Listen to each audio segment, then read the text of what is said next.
एक छोटे से कस्बे में एक युवक आसिफ रहता था। उसकी जिंदगी आम थी, लेकिन उसके दिल में हमेशा यह ख्वाहिश थी कि वह कुछ बड़ा करे, कुछ ऐसा जो उसे दूसरों से अलग बना दे। एक दिन जब वह अपने घर की पुरानी अलमारी साफ कर रहा था, तो उसे एक प्राचीन ताले से बंद संदूक मिला। संदूक पर अजीबो गरीब नक्काशी बनी हुई थी और इसे खोलने के लिए कोई चाबी नहीं थी।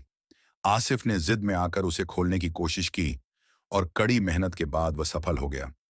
संदूक के अंदर एक पुराना कागज रखा था, जिस पर किसी अज्ञात भाषा में कुछ लिखा हुआ था। आसिफ ने उसे ध्यान से पढ़ने की कोशिश की, लेकिन कुछ समझ नहीं पाया। अचानक एक धीमी आवाज गूंजने लगी, अगर तुमने इस समझौते पर दस्तखत कर दिए, तो तुम्हारी दुनिया बदल जाएगी। आसिफ ने हैरानी से इधर उधर देखा, लेकिन वहां कोई नहीं था। उसे लगा शायद यह उसका भ्रम है, लेकिन वही रहस्यमय आवाज दोबारा आई, तुम्हारे पास सिर्फ 7 दिन हैं। अगर तुमने समझौते की शर्तें पूरी नहीं की, तो तुम हमेशा के लिए गायब हो जाओगे।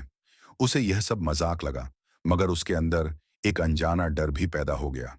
बिना ज्यादा सोचे समझे उसने कागज पर दस्तखत कर दिया। जैसे ही उसकी कलम कागज से छुई, उसके शरीर में एक अजीब सी ऊर्जा दौड़ गई। पूरे माहौल में एक अजीब सी शांति छा गई और उसे महसूस हुआ कि कोई उसे देख रहा है। अगले दिन आसिफ को अपने अंदर एक शक्ति महसूस होने लगी। वह चीजों को हिला सकता था, जैसे वह उन पर नियंत्रण रखता हो। मगर इसके साथ ही उसके सपनों में एक अंधेरी दुनिया दिखने लगी, जहां एक भयानक छाया उसका इंतजार कर रही थी। जब उसने समझौते को और ध्यान से पढ़ा, तो पता चला कि उसे 7 दिनों में एक छिपा हुआ खजाना खोजना है, जो एक प्राचीन इमारत में छिपा हुआ है।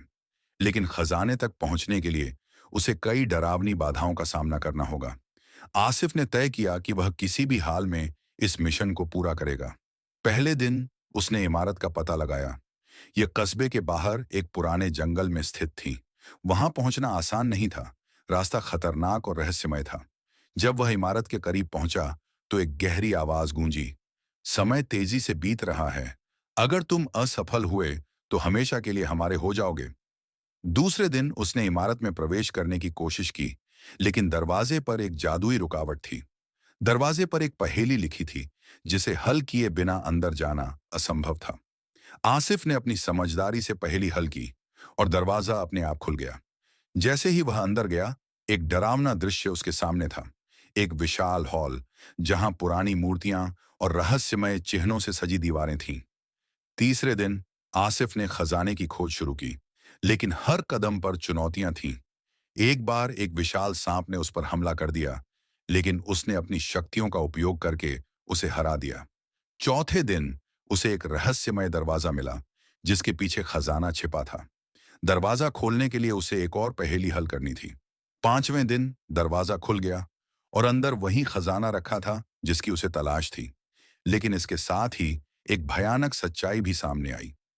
ये खजाना असल में एक श्राप था, जो पीढ़ियों से उसके परिवार पर चला आ रहा था। उसे पता चला कि सदियों पहले उसके परिवार के एक व्यक्ति ने जिन्हों के साथ एक समझौता किया था, जिसकी सजा हर पीढ़ी को भुगतनी पड़ी थी। छठे दिन आसिफ ने अपने परिवार के इतिहास को खंगाला और जाना कि उसके दादा इस रहस्य से परिचित थे। समझौते के अनुसार हर पीढ़ी में से एक व्यक्ति को जिन्हों के लिए बलिदान होना पड़ता था। उसके पिता भी इस सच्चाई को जानते थे, मगर उन्होंने कभी इस बारे में बात नहीं की। सातवें दिन आसिफ ने फैसला किया कि वह इस श्राप का अंत करेगा। उसने जिन्हों के साथ एक नया समझौता किया, जिसके तहत उसे अपनी जान की कुर्बानी देनी थी। जैसे ही उसने दस्तखत किए, उसने खुद को एक उज्जवल दुनिया में पाया। उसकी कुर्बानी ने उसके परिवार को हमेशा के लिए इस श्राप से मुक्त कर दिया।